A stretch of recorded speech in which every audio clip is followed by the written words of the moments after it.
Firas on my show. If you want to check out a person who is doing multidisciplinary work, Firas is the first name that comes to my mind because I've been following his research in neurotech journey and then metaverse and then AI. So he's all over the place, and it's amazing. Thanks for being on the show. Thanks, man. Thanks a lot. I mean, I really love the work you're doing and all the things you're doing and ArchiDAO specifically. So let's start. Appreciate. So, like, before we do a deep dive about your work, can you tell us about your background, where you grew up, Yes, sir. what got you into architecture? Yeah, yeah. Actually, what got me into architecture is I finished school and I thought that, like, why the hell would I go to university, right? Because if you're good at something, you just do it yourself.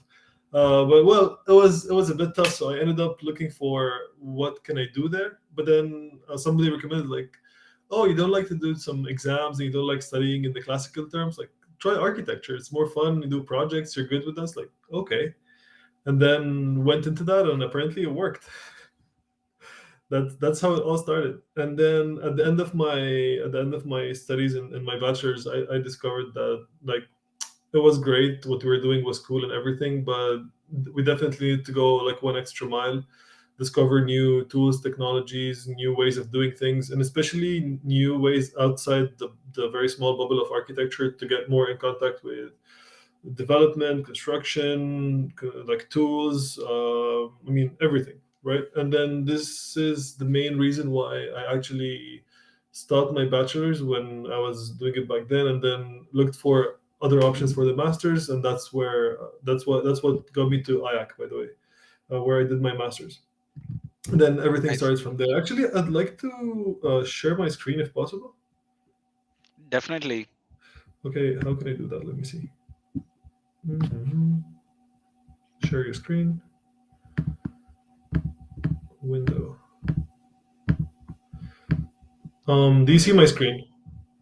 Yes. Okay, so yeah, every time I'm talking, usually I'm talking about like my affiliation with one of these things, so it's easy, or I'm explaining this orally and it's like super hard. So I'm gonna just put this to walk you a bit through. So um, at the moment, I'm engaged in terms of community, where I lead the chapter of Barcelona and Beirut in NeuroTechX, which is a global community that really engages everyone, hackers, TS, to industry players. I started something called Neurotech Design, which is a podcast back then, and then now we're actually preparing for our hackathon, which is going to happen at the end of the month. I occasionally teach at IAC as well, and then I write and I edit in Urban Next with topics about advanced architecture, neurotech and design, speculative futures, and so on. And I'm part of the editors and the writers at something we developed, which is called the NTX Content Lab, which is an editorial on Medium of NeuroTechX. And regarding like practice, I work with an awesome team of people at Spatial. Like that's like my practice I co-founded, spatial forces, where we're trying to kind of define a next generation practice in architecture. And I would love to talk about this, by the way, especially what you guys are doing in ArchiDAO. I'm engaged with Gaming as a chief architect, designing the gaming world and leading a great team again as well. And then lately, based on a lot of experience and collaboration with a close friend, we're working on Urbanitarian and Urbanitarium, which is an urbanism kind of consultancy, but it's based on a resource platform for all our urban designers. That's more or less where I operate. Some things on the side, but that's mainly it. And then I do some art as an artist independently.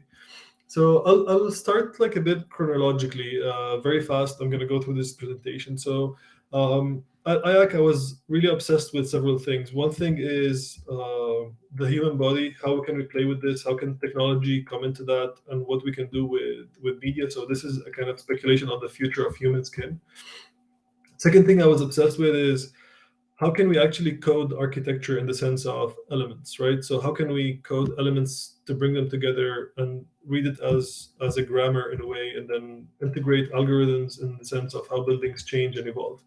And the fourth thing was responsive environments in general. So architecture that are actually computers. So buildings that behave like machines, and so on and so forth. So I actually mapped a whole history of responsive projects in literature and architecture and urbanism and art and computation and so on, and came up with this small publication. And the other thing was based on this responsive environments was art installations that were participatory and responsive as well, like this one, which was a collaborative urban music installation where people can come and touch the strings to get different sounds. And before I finish my IAAC years in 2 minutes, there's this installation where we worked on blurring scales and working on actually taking this cricket, or you want to say it a robot, and actually blowing up the scale and understanding its digestive tract as a machine that you see over here on a scale of maybe 20 times or 50 times bigger than it is. And then this led us with a group of friends after working on these installations to actually apply for one installation in Sydney for Vivid Lights. And we got it and we worked on this crazy installation where we have more than 2,000 shells on it, mainly responding to the waves in the port of Sydney.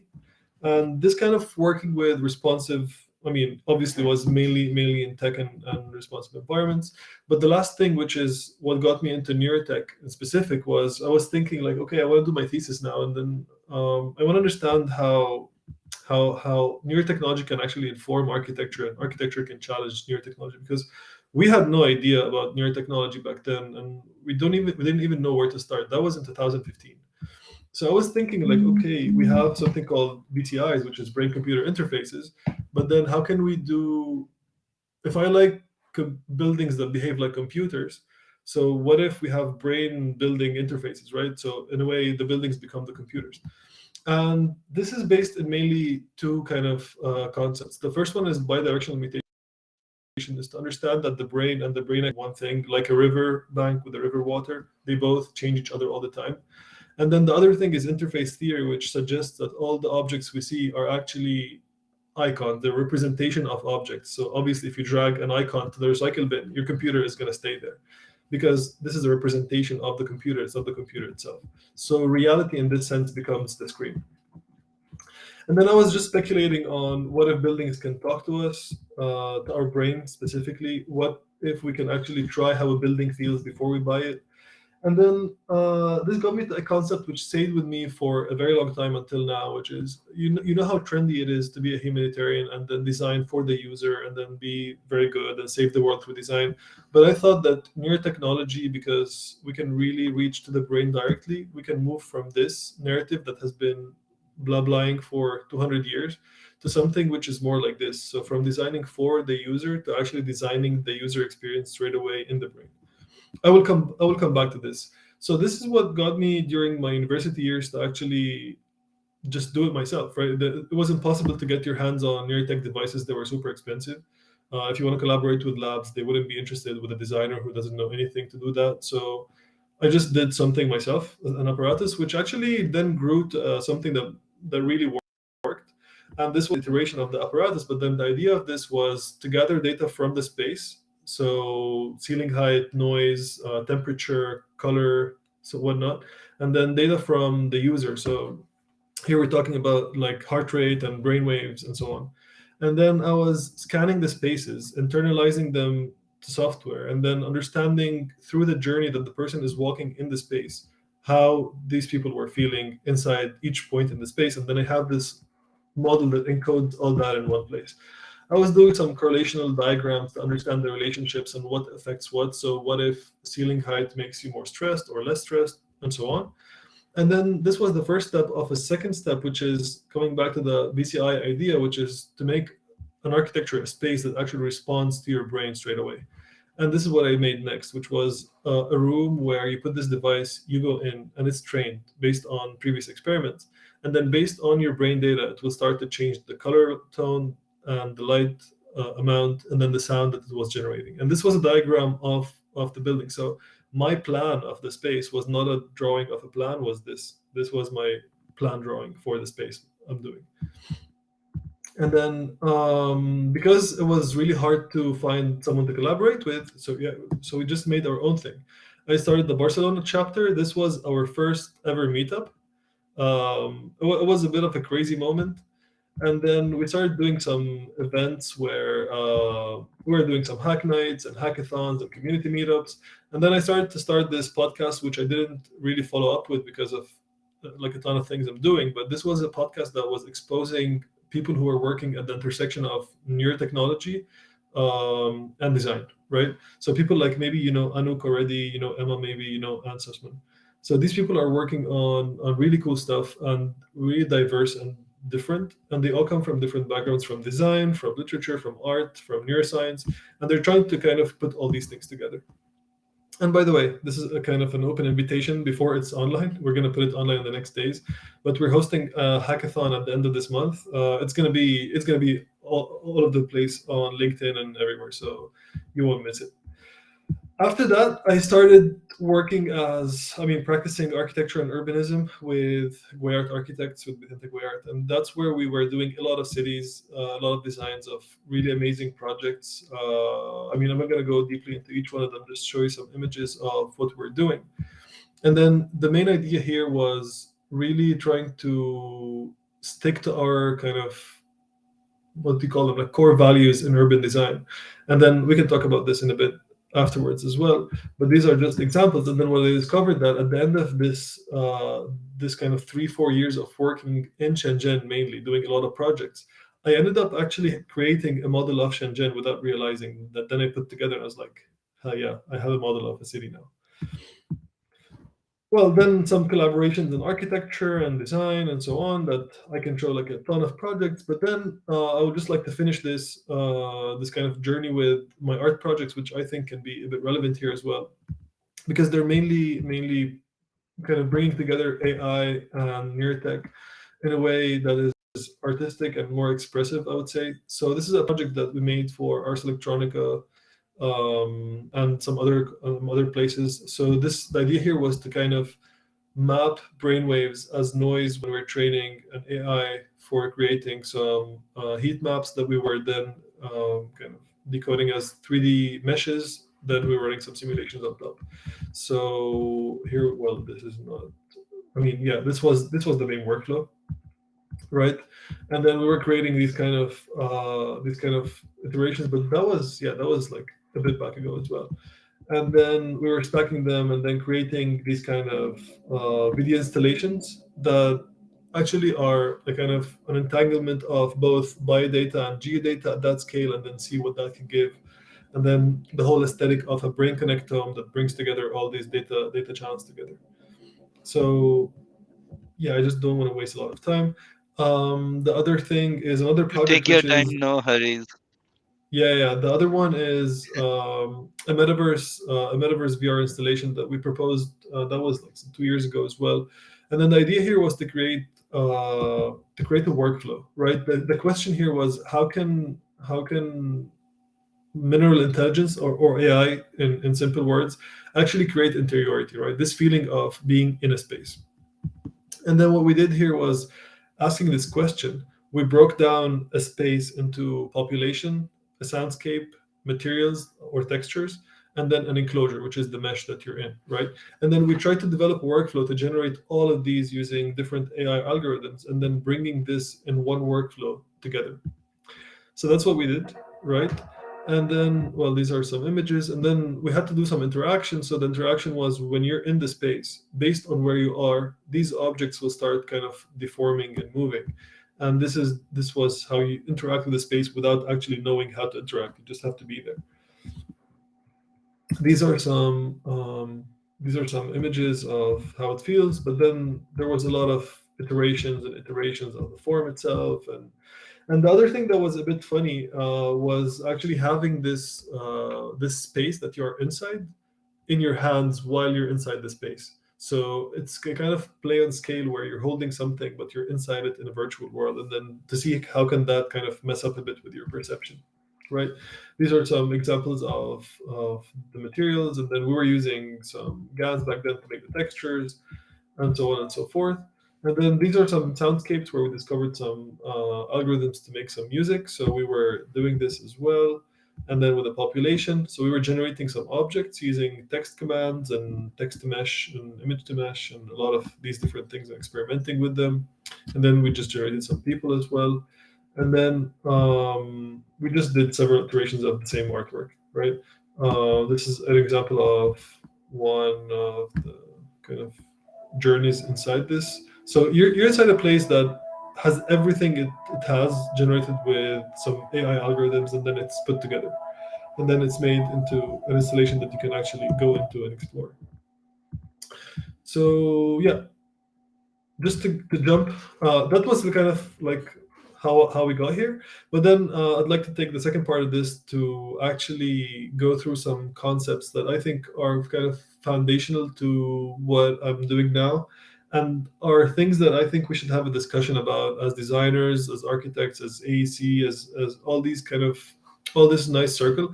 I think these are concepts that I'm just bringing forward, experimenting with my own through projects, not just through ideas, and then very curious to have conversations about, because I think these are what decides what's going to happen next.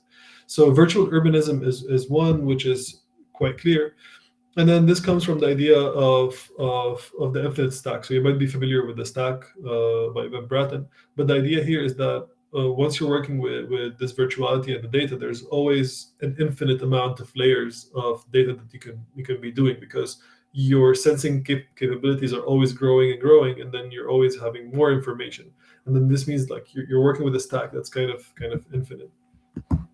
The second thing is the Forest City project, which I'm bringing here because we believe that this is something that is kind of a real breakthrough in how we do urbanism in cities, especially that it's based in computational logic. So here is a transformation of how to do urban planning based on rules. So what happened here? Okay, so rule-based urbanism in such a way where instead of actually drawing a plan, what we're doing is setting up the rules for this city, this urbanism, on how it works, and then we just let it be, right? As you can see, this is a very clear fractal system. And then using these rules as urban logics is what allows this to become a city. And this is a kind of a hard, hard kind of way of working where we deploy it in a lot of different places based on the place itself. So here we worked with the idea of clusters. And then again, with the same idea of rule-based urbanism is to set up a part to whole, right? And then by aggregation techniques, you can arrive to a whole set of urban landscape based on this. But obviously, all this has been deformed to match the site, because that's the tricky part, because it's very easy to make absolute geometries, but what's hard is to make something that works. And that's that's what brings us to a discussion of scale, where designing virtually and in the metaverse, scale is, it either becomes useless, right? Because what's scale there? In a place that, this is coming from an idea where you have a mesh, and a mesh is like two polygons. If it's 10 meters or 1 meter, it's still two polygons, right? So how scale works there is I think, logically can be, from my perspective, identified as like how much impact you have versus how much you can handle, right? So if you can handle a lot, impact doesn't make any change. And that's what I think when I work at that scale. It's like technology eats scale for breakfast, because if you have enough capacity to actually compute, then the load you have is not a big problem. And then based on that idea of scale, we go to the idea of a city world, or a world city, or whatever you call it, because now we have a real possibility to actually design cities as worlds and worlds as cities in this constraint. You might be familiar with this number, but I always like to bring it up, which is that only 38% of the internet is actually human traffic. The rest is bots, hacking tools, and other operation systems. And then similarly, our cities, because we tend to think that cities are just made for us as users, but there's a lot more to that. There's nature, there's ecology, there's animals, there's cars, there's delivery systems, and phone cables, and electricity cables, and satellites, and microwaves, and a lot of things floating around that I think having this idea of designing for the user has made us very human centric, not thinking about much bigger in terms of what a city could be and what a city should be to make us live better in it. And then this for me is what exactly I'd like to talk about when it comes to like how real is the virtual itself, because all these data layers are technically virtual, but I don't think there's anything more real than that. And this is again based in something that can be called the address ecologies, where in a place where you have a blockchain or the internet or this kind of metaverse world, everything at a certain point is actually reduced to an address, whether it's an IP address, a wallet, whatever you want to call it. It's everything is kind of dealt with as an address itself, and this is something that I think is very interesting. And as architects, we can have a really interesting discussion on what's the role of us, how are we working there, how we give value to things, and so on. And then on the topic of how we live together, when we start to talk about DAOs and deploying DAOs in our real life, right? And then deploying DAOs into functions and facilities and rights that we own, we're kind of in a phase where tokenizing life as we know it. And this is something, again, that really, really interests me at that level. And then what happens when we tokenize everything? I think the ultimate solution for, I mean, the ultimate situation for this is when ecology and economy become one thing. This is talking about, I mean, obviously, if you tokenize everything, everything becomes economy. But I think the problem now is a mismatch between the understanding of ecology in terms of financial versus economic value. And that's what mainly makes things go bad usually. So once we achieve a way where we can actually design ecologies and create economies based on them, we're going to be in a very different place. And then one of the economies within this big economy is the attention economy. Of course, you know more about this. And then the idea here is where attention becomes the currency. And then just like anything within a system like this, what attention wants is just more attention, right?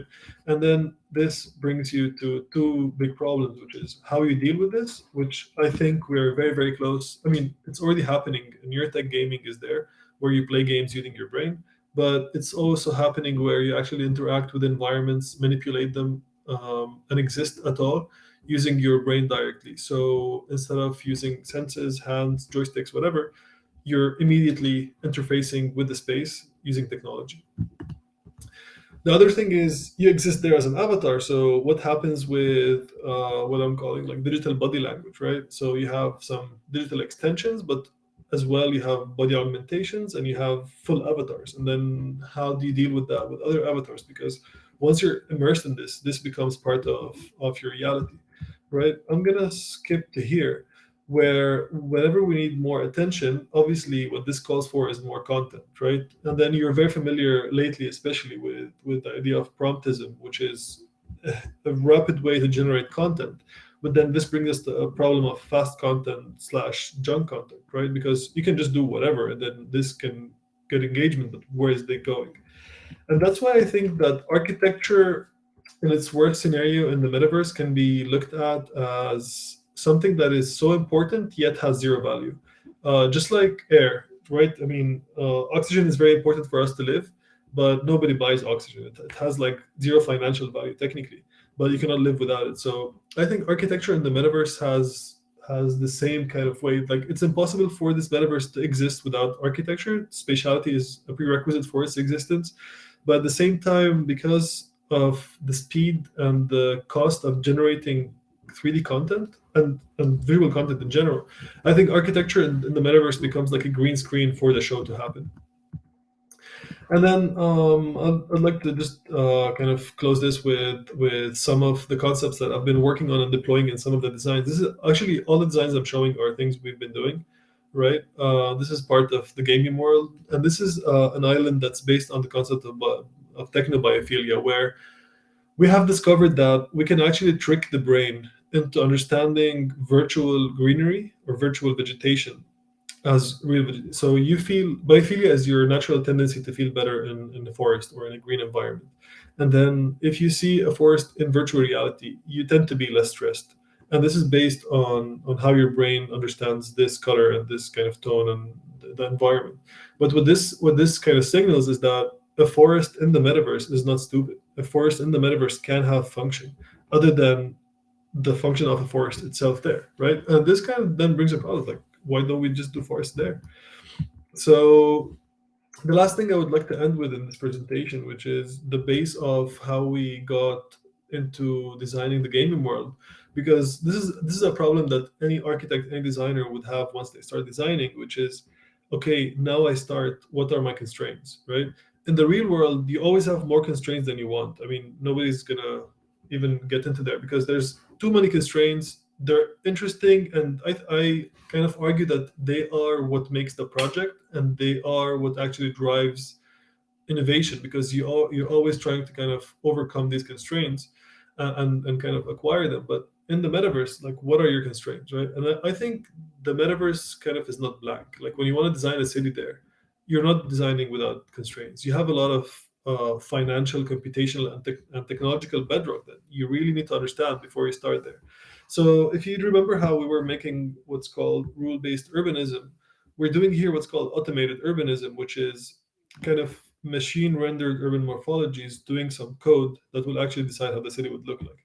So in this case, we actually did, again, some fractal algorithms that actually just I mean, they travel around, they fill the space, they fract, they make a circle, and then like a kind of a second layer fills the smaller space, and so on. And then we kind of went on clustering all these. So you see on the left, on the right, sorry, the geometries.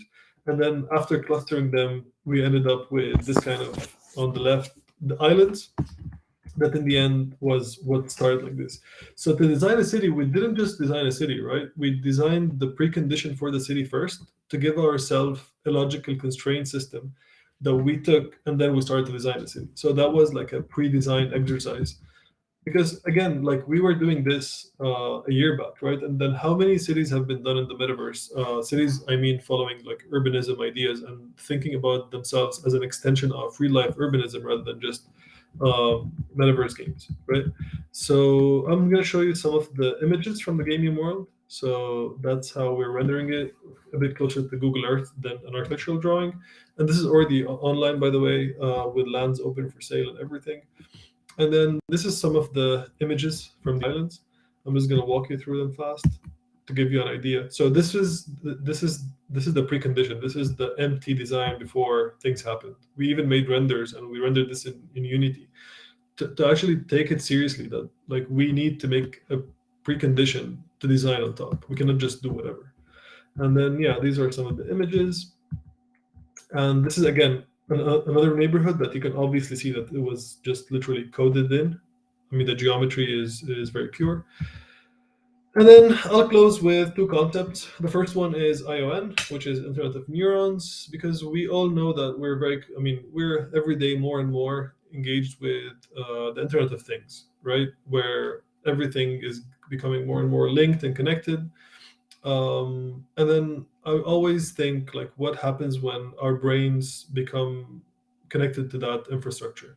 Then we're talking about something that's called Internet of Neurons, or ION, and that, I think, is what could really shift how we perceive everything else. Because the metaverse is here, spatial internet, I think, is here to stay. That's no doubt. And then the only way that the spatial internet will become something that is more like real life is when we interact with that kind of space with our brain straight away. We don't have to actually have an interface which is based on the goggles or hands or so on and so forth. And then lastly, I'd like to close with that slide. And this is kind of what sums up my journey. So in architectural school, you always look at, like, the architects and the pioneers and see all these images and the ego of the architect as being the person who actually, I mean, most of the images of architects doing models in the 60s, 70s until the early 2000s, they always have their hand, like, placing the last piece, right? Like, sealing the masterpiece.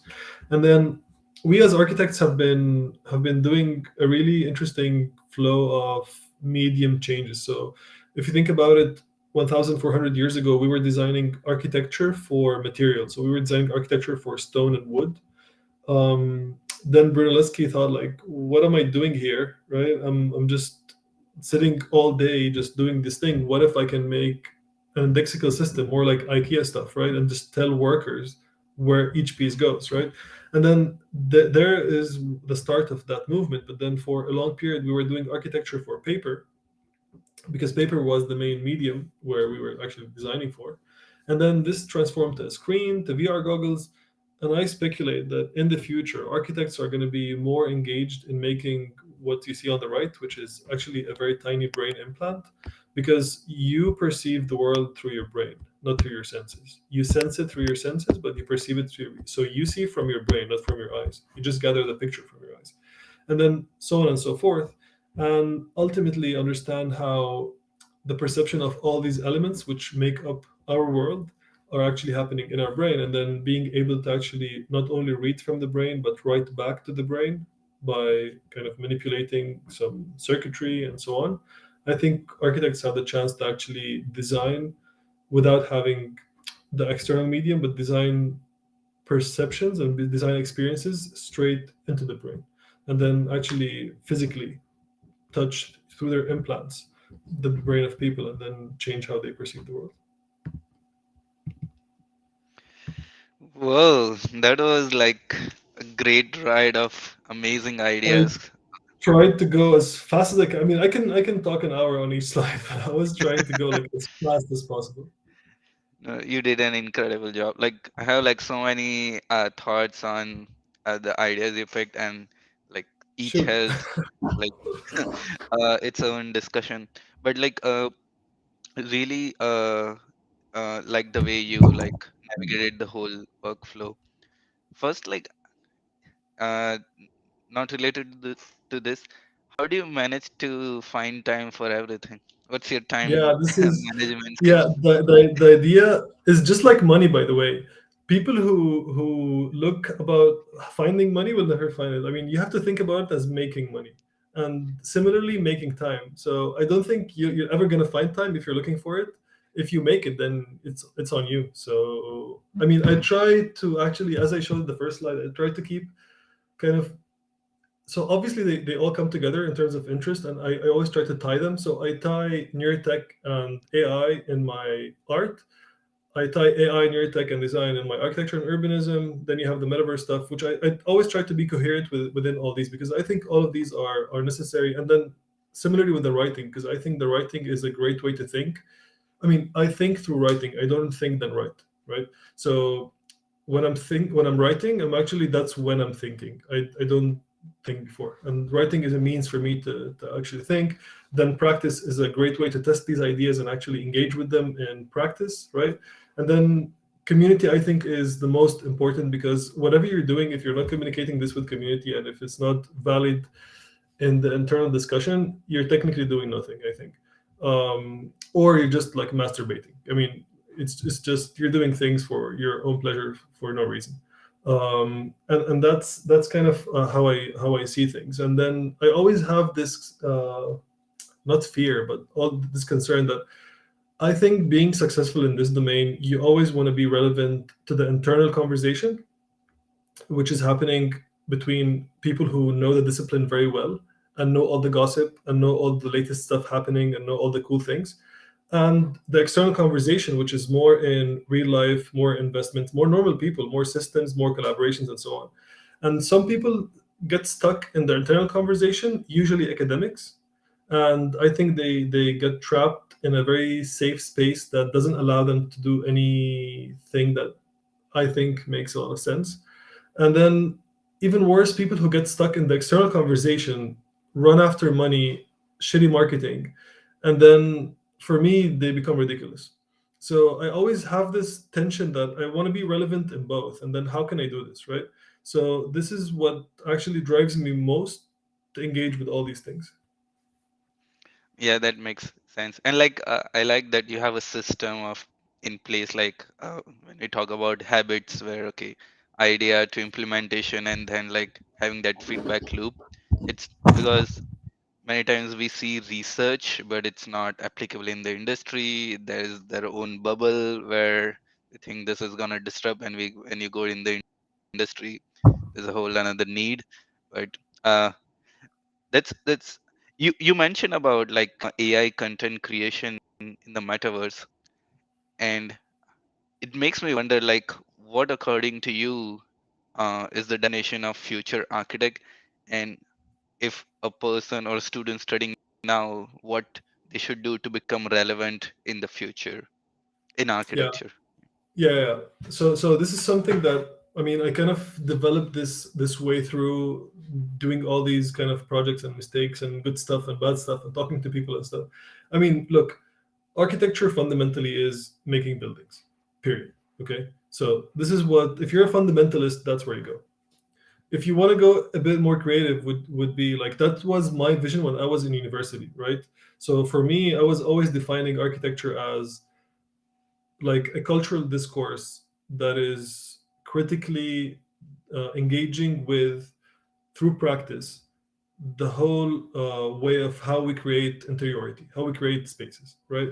So that was a bit of a sophisticated way to actually put this, but I think it's very important because what you as an architect can offer is not only a good building. Because I think if you want to make a good building, you're going to hire engineers, not architects.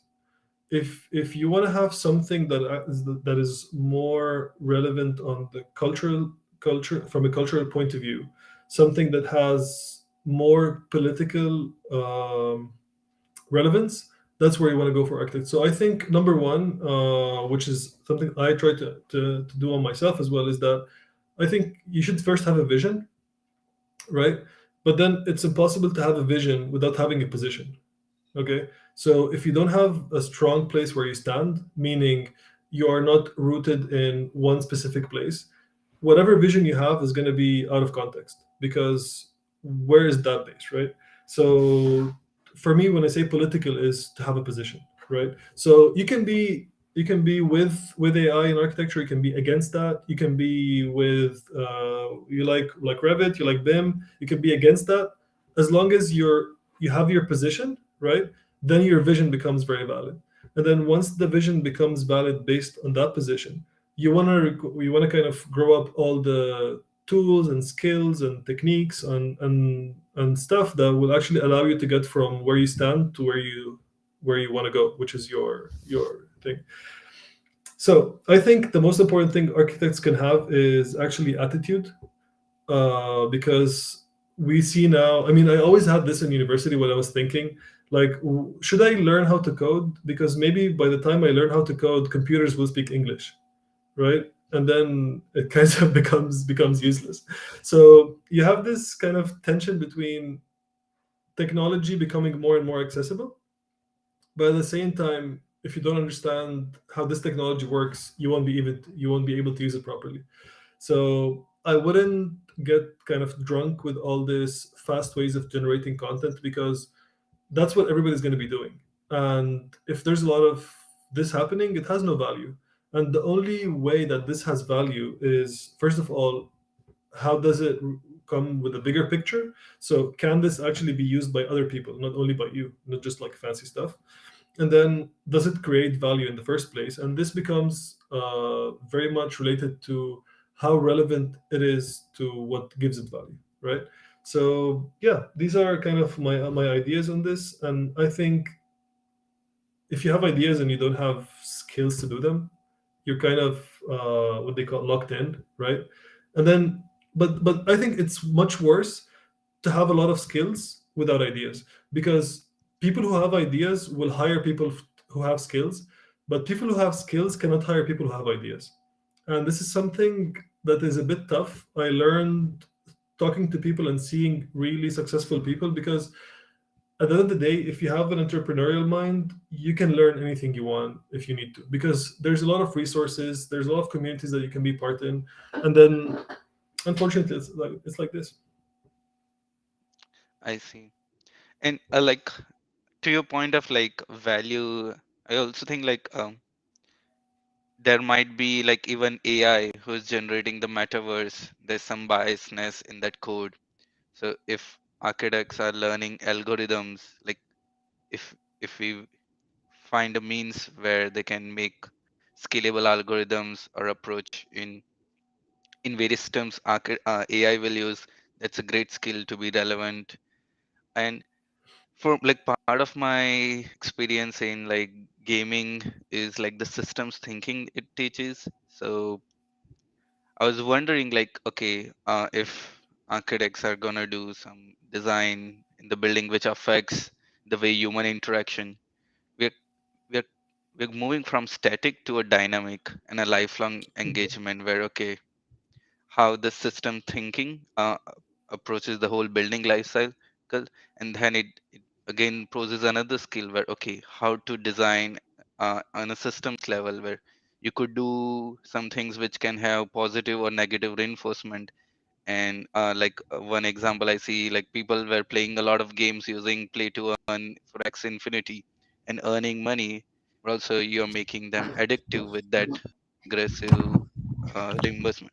So what could be like a good system thinking in architecture is also a thing to discuss. Yeah. Yeah, like the great thing about this is that you won't be doing it alone, and then there's more and more people from different disciplines coming together, and then you want to house all these people in one system, because that gives much more value to anything. I mean, if you're doing a building with 10 other people who are taking care of 10 other important things in what you're doing, that has a lot of sense. But at the same time, the kind of expertise is really changing. Like, I mean, now, I mean, we've been listening about this like prompt engineering lately, right? So, well, will this be something, right? Blockchain developers, now it's like really tough to make anything without these guys. um, I mean, the VR people, I mean, 20 years ago, you wouldn't really have a job in that kind of scale, right? So different things become relevant at different times. But I mean, I think architecture is ultimately, before anything else, is system design. I mean, you're designing this. I mean, even when we work in cities, as I was showing you in some of our projects, I mean, we're trying to create, this is what we call like automated urbanism, which is really design the rules, right? The very basic rules that would actually make all this happen. It's like, you're familiar with the string theory, right? So it's like the one algorithms that encodes the universe. So it's something like this. We try to actually do something that is, I mean, to encode as much data as possible in something that is so small that looks like rules that will actually decide. And this is the base of indexical systems in architecture, because these are all codes. I mean, what Peter Eisenman was doing, it was not drawing buildings, was coding buildings, right? Coding spaces before anything else. And then when you code spaces, you can actually, how you say, you can annotate all the elements, and then you have everything that can be internalized and communicated with other people and so on.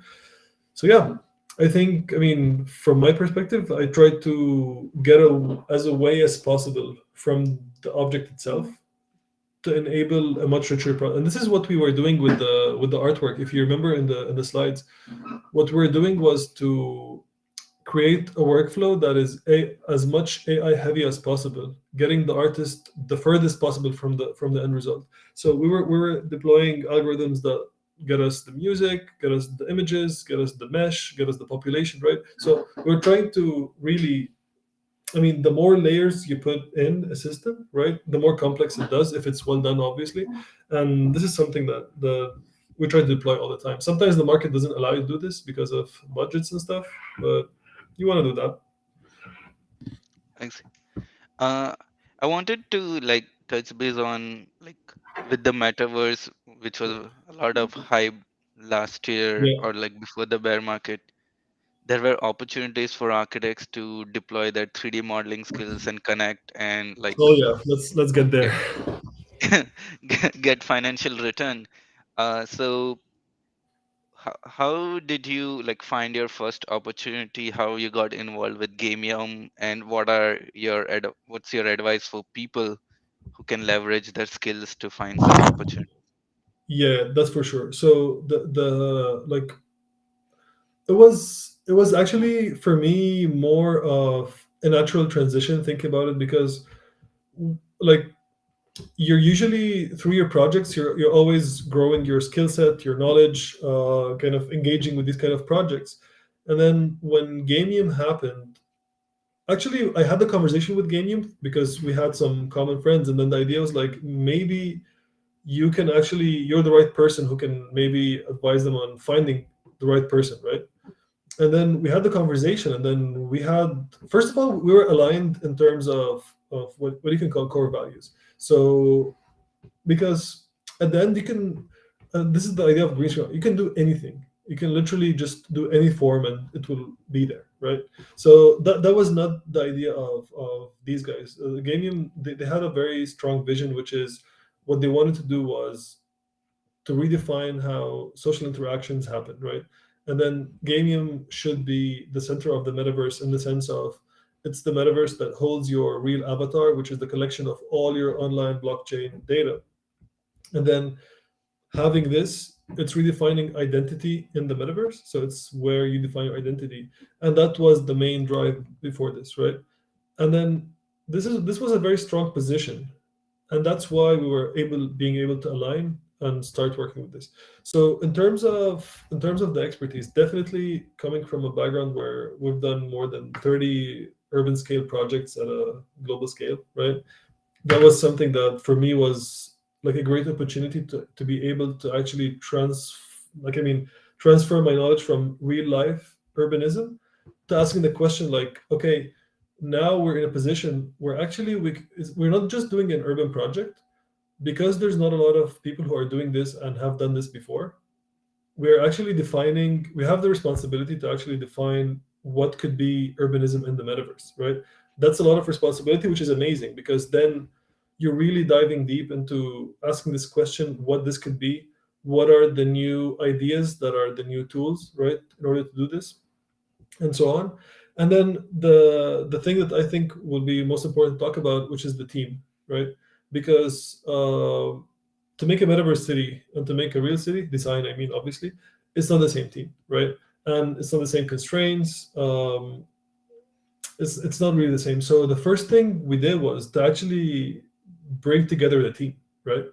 And then this is really really defining moment where you need to actually allocate where are we putting our eggs, right?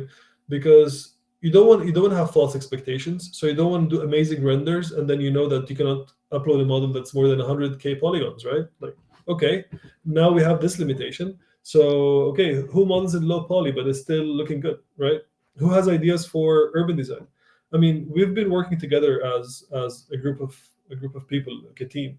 But getting this was like a very decisive moment where we had to actually restructure things to see, okay, now we're doing this, it requires that. And mainly, I mean, you start to need backend developers, right? You start to need people who work with Unity really well. You start to need people who work with low poly polygon, good with texturing, because texturing is so important as well, right? But then if you do all this and you don't have any idea, you're just doing whatever. It doesn't have any value.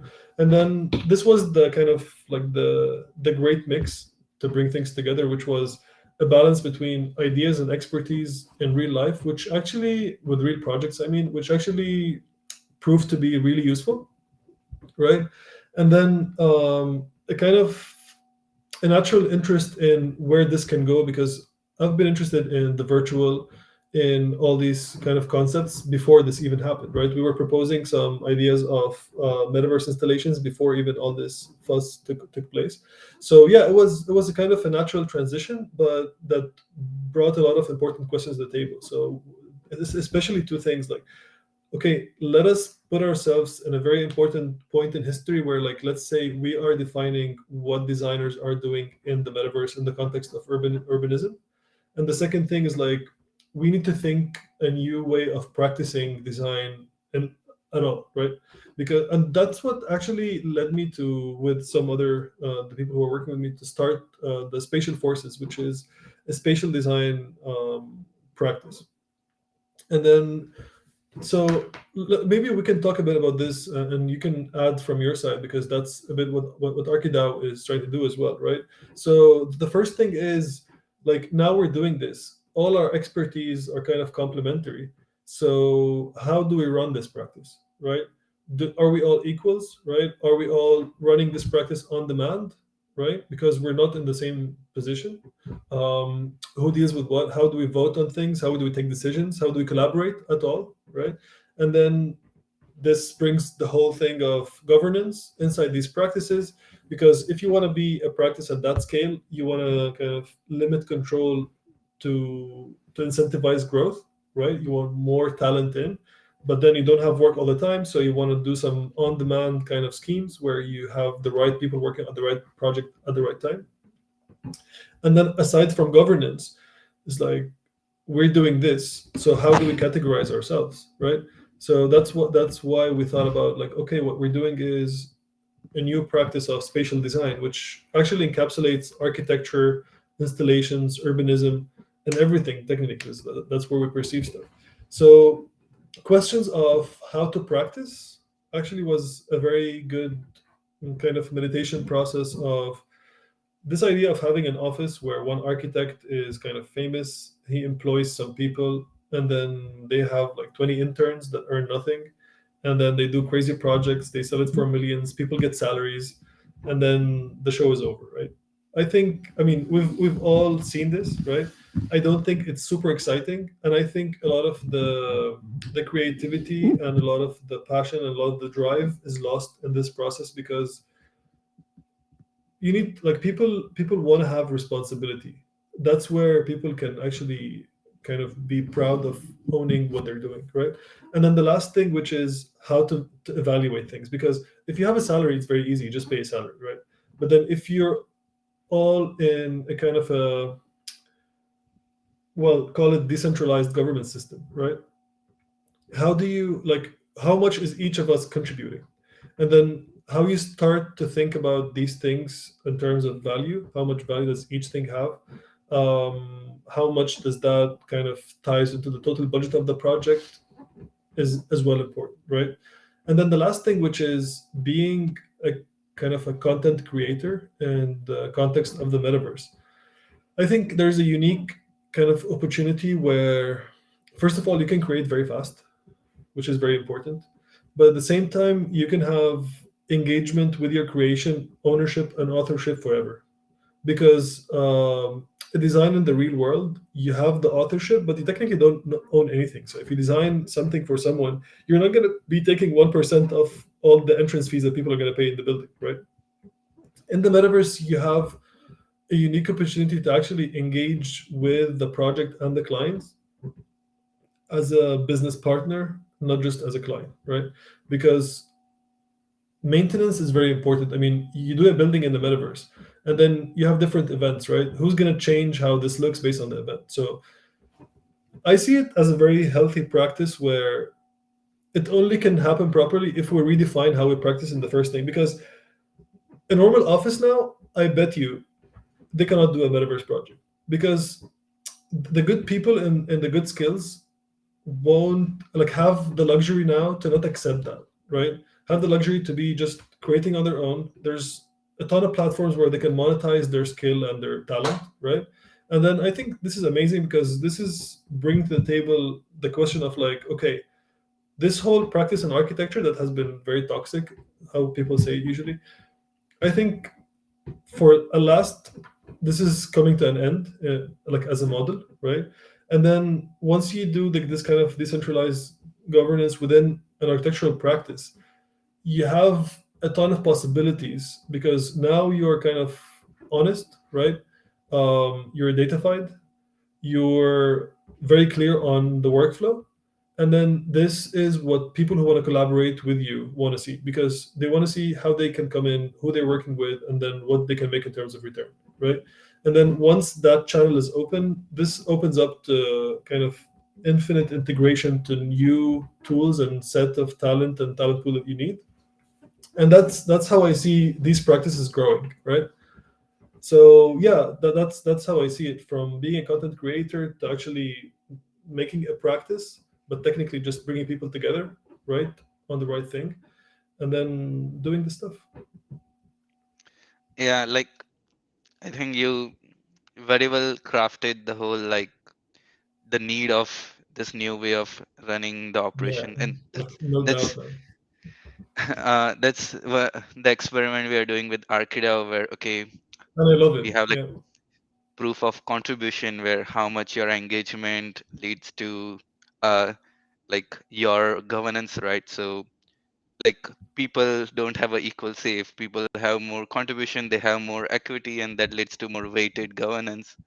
And also new ways of bringing business, like right now any member in the community who might bring business get also commission of the total value the DAO generates. So it also opens up new way of rewarding back to the community.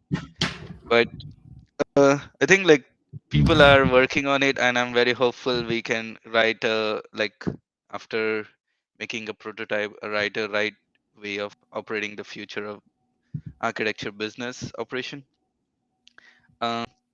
you mentioned a point about like tokenizing urban area, and I was curious to know, do you think as a city that would approach a model, or as a private developer they would require this way, and who are the stakeholder, and Look, how so I met a person 2 weeks ago who's actually running a project where they're tokenizing the biggest lithium mine in Chile. Okay, so like, I mean, I was struck because actually, from some interest of mine, specific, like personal interests of, I was very interested in UK Perica's kind of discourse where he's proving the geological basis of all the virtual stuff we do. So your phone is technically a bunch of aluminum and lithium and gold and minerals, right? So where do these come from is very important. And he was doing some research on where this comes from. But like most of our batteries come from Chile, from that lithium mine, right? So what that guy was doing was actually tokenizing the mine, right? Literally, that was his business plan, like, you know. And at the same time, we see with the growing tens of kind of citizen science systems with like all this incentivization and stuff, what's happening in China, all the surveillance as well. This is insane, right? For me personally, what's happening is kind of bringing all the bits that are outside the economy directly into the economy, right? And then that's the way you can actually start to kind of have a conversation with and control things. Because I don't think so. Like, I mean, obviously, it's not going to sound right, but there's nothing. Like, the city doesn't exist in a sense. Like, there's things in the city, right, that you can start to control. And then if you start to tokenize stoplights, right, like how you deal with stoplights, like I can start give you reward and punishment based on this, based on points. I mean, this point system in China, what is it, right? It's just tokenizing the life of a citizen, like in brief terms, right? And you can only afford to do that if you have enough surveillance. And then I think the next trend in cities is going to be tokenizing life based on the question of privacy versus health. Like, this is something that we saw a bit in COVID, and I think it's going to happen more and more and more, where they're going to say like, okay, you either give us that right into your privacy, or you can take the risk of whatever health happens to you, right? Because monitoring is going to be more and more close to your body, and I think implants are coming, obviously. If not in in the implants, they can be stickers that plug into your body, whatever. So these are coming. These will monitor your body. Obviously, they can be used to make you more healthy and more monitored and preempt any disease that can happen to you.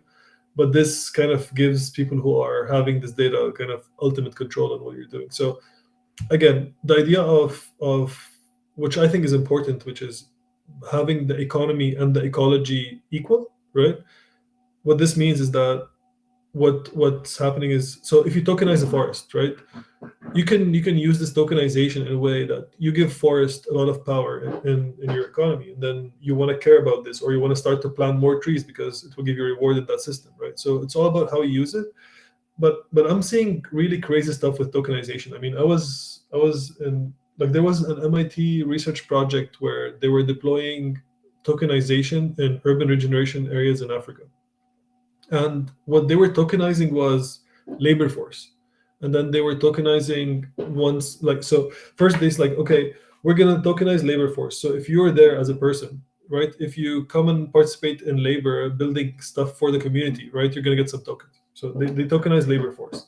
And then once they have the buildings, like, okay, now we're gonna tokenize the houses, right?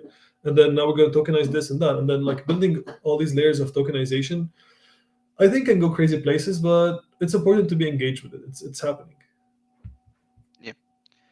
Yeah, one thing, like, so I'm part of CityDAO, which are like uh, doing like future of decentralized city, fractionalized land ownership. The one thing I see is like there are a lot of this blockchain interesting projects which are being developed, which has high correlation with the urban design and future of cities. And I hope like we do as much educational awareness with the students who are involved in this studies, that okay, There are different ways of city governance. There are different ways of participatory design, which is currently people are working, like which you should maybe not like should consider exploring or testing those ideas. Yeah, look, I'm giving. I was just invited like last 2 weeks for a talk. Well, it's gonna be in January, but I had to send the kind of the transcript, so I already sent it. And the title of the talk is gonna be "If you're not around the dinner table, you're on the menu." And I think this is what's gonna happen to people in the metaverse, in crypto, and blockchain, because we're in a stage where, I mean, I believe this personally with everything, that active engagement is important, whether you're engaging against, whether you're engaging with. I think as designers, what I've been trying to push lately is like, okay, engaging with the metaverse is, maybe it's not your thing, right?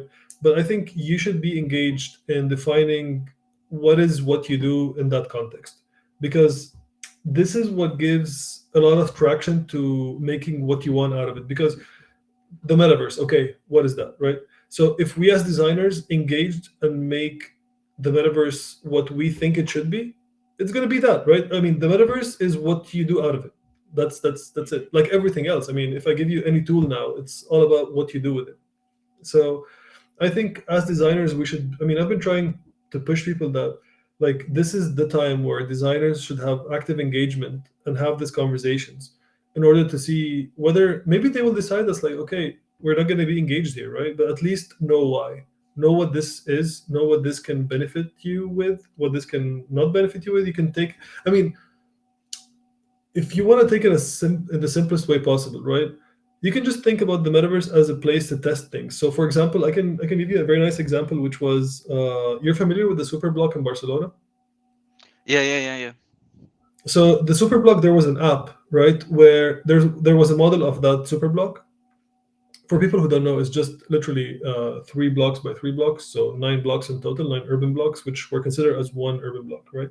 So there was an app where you had the model of this urban block, and then citizens can actually, obviously in 3D, right, in virtuality, plant some trees, move the benches, put some solar panels, right, and then they will see straight away how much energy they will create, how much points they will get in terms of social system, whatever and so forth. It's like the metaverse is a perfect way to experiment with these things, right? There's a lot of ideas that you can actually test there, especially if we're talking about things that engage with transparency, scalability, and traceability, right? Because that's what the blockchain offers, right? And then all these things that we see now about participatory design, about engagement, social engagement, people's right to knowledge, and all these things. I think if we don't engage in doing these things a reality, somebody else is going to do it. And then I can tell you one thing that I usually say at most of the when I'm talking, I always refer to this. So like, if you're not doing it, somebody else is going to do it for you, and then is going to sell it to you, and you're going to buy it. This is my theory, right? So don't be that person. Yeah, that's yeah, like in worst case, like the basic utility of like spatial communication through metaverse, like we a lot of times as people present their ideas in studios using a PPT or thing, like just all the studios like designs can be hosted in a metaverse and you just walk through all the designs. Basic utility. like like you can like, if I can, I mean, we can be talking about what can be done until forever. Like, I mean, like what I was showing you with the technobiophilia, right? I mean, this can be a product for hospitals to actually take people who are in hospital rooms into forests and make them experience this with sound, right, with temperature in the room, and with the visuals. That's like a kind of a medical use, right? With all the training that you can be doing in the metaverse, I think, I mean, a lot of people who do sports now are training there. You have flight simulators, you have a lot of retail that's going there, so you can buy things, and then these things will come to your physical space, right? So you can go to a Nike store in the metaverse, buy a shoe, it will come to your real space. I mean, there's literally infinite stuff, plus learning, which I think is the most important, because I mean, we're designing some of this now as we speak. I mean, doing Yeah. classrooms in the metaverse is Elon Musk has spoken about this, which is your guys want to sit on the iPad all day for a reason because it's a game. And then if you gamify learning, right? This can be a place where people will start to want to go there, and then people. This is a huge business. It's happening now, actually, in the states. I just met one person who works in. I mean, she's in a Visa. The company is called. They're doing some what's called learn to earn models, right? So they're just literally gamifying and tokenizing courses and curriculums for kids, so they can literally engage there, learn, and the more they learn, the more they earn, and then they just start doing it, right? So there's literally infinite possibilities, and the worst case scenario is just a great place to test things. Yep. That's a great way. Uh, I wanna know like what are your five sources where you keep up to date with the trends and your knowledge? Yeah. Could be So podcast, Twitter, LinkedIn, whatever. yeah. So I think the first thing is that you need to have some things that you are creating, that you would like to be something to engage with, right? Because you should have value first. You should create content. So if I didn't have some ideas, what would I engage with the community with, right? So I think the first question is, before you ask what am I getting, is what am I bringing to the table? Maybe just a question, maybe an idea, maybe a shitty project. Just get something, right? The second thing is show up, because if you have a lot of amazing work and you don't show up, like, okay, hard luck, you know. So once you make sure you show up, right, to events, to talks, to discussions, to podcast, whatever, just like be there, right, and then have some content. And then the other thing you want to do is be curious, because the difference between, I think, people who are really, who go far versus people who just waste time, or is mainly curiosity. Because if you really want to know, you would listen and you will try, right? But then that's like in terms of the attitude, right? In terms of like physically where I get my stuff from, I love community. I love people. So mainly from friends and friends of friends and friends of friends of friends who work in cool places and stuff like this. So I really believe in, especially in the internal communication, like conversation, because I mean we all know kind of each other, or at least know someone who knows that person, right? We always have common people within. So personally, I love this. I always try to ask questions. If I want to get something from someone, I would just like write them a line or ask someone who I know to introduce us, right? And the other thing is obviously podcasts, because in general, I'm not a person who follows like a lot of forums and a lot of reading in the technical side. So I try to do that through podcasts, through friends. And like try this, if I mean if you're listening to this, whatever. um I mean, I've had people like kind of like, hey man, I want to chat about something. And then that was a friend who has like zero knowledge about neurotech, right? He was going to a meeting where there was a bit of neurotech that was going to come up, right? So he just needed the basic knowledge. He was like, okay, let's make a call for an hour and tell me everything you know about neurotech, right? It was a good exercise for me. I did it for him, right? Now he knows. So now if I need something, I prefer to get it from someone who has the expertise, who is engaged with it, because this kind of brings in a new conversation, because you'll ask questions, you'll get different answers, you'll get some concepts that maybe you will. I mean, I cannot tell you how many times I was just talking to people just to get introduced, and then we finished the call with a collaboration. It's like magic, right? Because you always find something on the crossroads that they don't have, you don't have. Okay, let's just do something, right?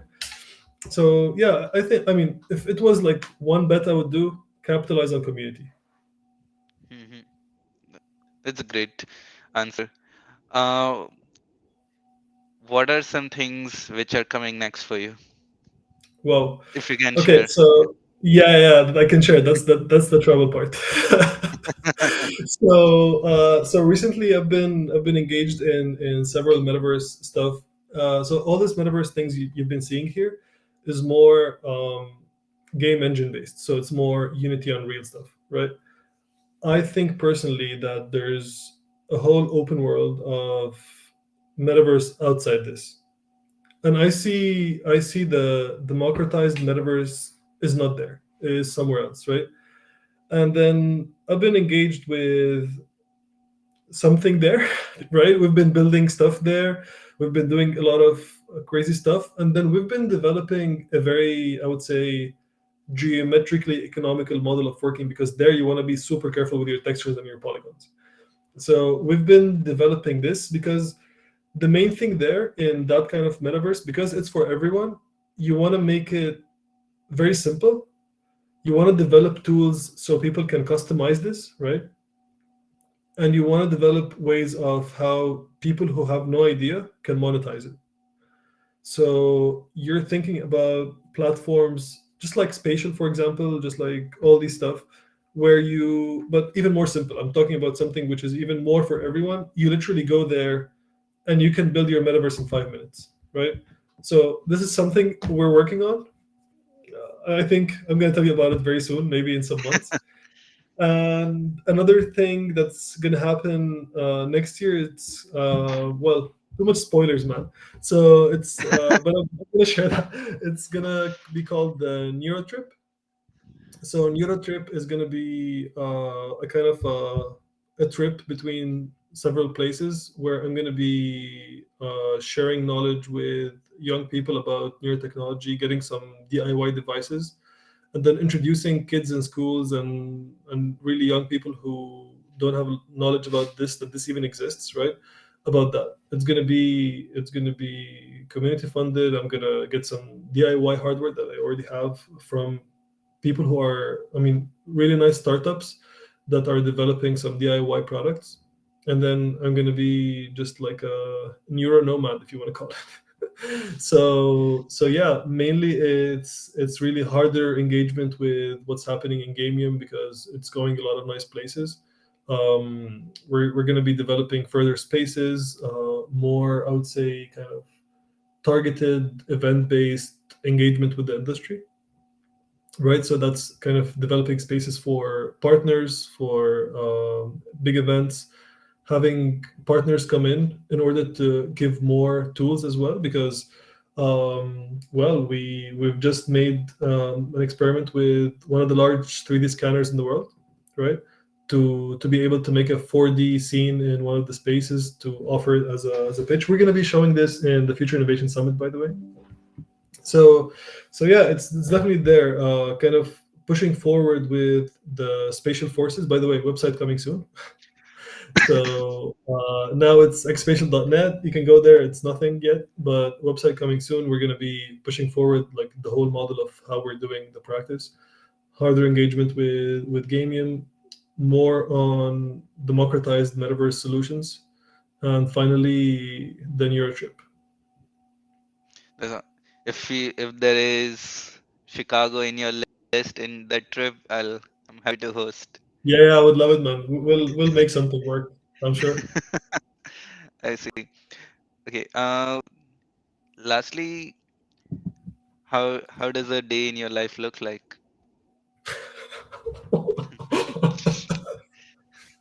Okay, so I'm a kind of um, okay. So the it looks like this. I wake up. Breakfast for me is very important, so I have breakfast, and then I literally get on it. So I something I love to do, which is to make. Actually, it's just, where is it? It's somewhere here. Well, that's from 2 days back, but it's literally a pen and paper list of what to do tomorrow. Not in the same day, right? It's like when I finish today, the last thing I do is this paper, which is just put down on points of what I'm doing tomorrow, and then break them down to doable tasks, not just ideas, right? And then start to just scratch out one at a time. But then the thing I love, but takes a lot of time, which is trying to manage with all the people I deal with every day, because I'm talking with people for, I mean, like now, right? So we're working on the hackathon for the Neurotech. So we have that team organizing with these guys. Then we have the practice. Then we have a lot of different engagements with Gamium and stuff. So yeah, my day is literally a kind of a messy trip between talking to people all day, organizing things, and designing and building things. So yeah, I mean, the great thing which I love about my day is that everything that I'm doing for me is just one thing, is just my life, right? So I see all this as like just one thing. Plus, I think talking like I mean, I think it's a luxury to be able to engage with people and do cool things with them. That is, I think, the most important thing you can do, right? Because this is something that we said once, like what everybody wants to do is just cool stuff with cool people. That's it. Like if you're doing this, you're in the right place. So yeah, but at the same time, I kind of travel a lot. I move around a lot, so I try to keep kind of.